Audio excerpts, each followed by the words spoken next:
ఇంకొక ముఖ్యమైన విషయం నా మహిళలకు, నా స్నేహితులకు మీకు చెప్పాలనుకుంటున్నాను. ఒక ప్రభుత్వము ఒక చేతితో ఇచ్చి ఇంకొక చేతితో తీసుకున్న ప్రభుత్వాన్ని నమ్మొద్దండి.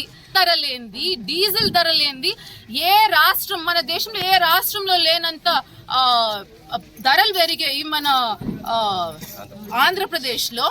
నిత్యావసర ధరలు మీరు చూస్తూనే ఉన్నారు, ఎంతెంత ధరలు పెరిగిపోయాయి. మనం ఆడవాళ్ళము ఇంట్లో జాగ్రత్తగా ఖర్చు పెట్టుకొని ఒక ఫ్యామిలీని మనం చూసుకోవాల్సిన బాధ్యత మనది. అట్లాంటిది ఈ ప్రభుత్వం ఎట్లంటే అట్లా పెంచుతూ ఉంటే మనము చూస్తూ ఊరుకోము. ఎందుకంటే చెత్త ట్యాక్స్ అంట ఒక కొత్తది, చెత్తకు ఒక ట్యాక్స్, మళ్ళీ ప్రాపర్టీ ట్యాక్సులు పెంచేశారు. దాని తర్వాత కరెంటు బిల్లు 9 సార్లు. ఇదేమి అన్నిటికన్నా అసలుకు నవ్వొచ్చే విషయం ఇది. 9 సార్లు కరెంటు బిల్లు. అసలుకు ప్రజలకు, పేదోళ్ళని కాపాడుతున్నారా లేకపోతే వాళ్ళని ఏం చేయాలనుకుంటున్నారు? ఓకే, ఇదంతా జరిగింది. దాని తర్వాత ప్రాపర్టీ ట్యాక్స్, మళ్ళీ ఇది అది అని నరకం ప్రజలకు. నో, ఇది ఒప్పుకునే పరిస్థితి కాదు. నా తోటి మహిళలారా, టైం వచ్చింది, సమయం వచ్చింది.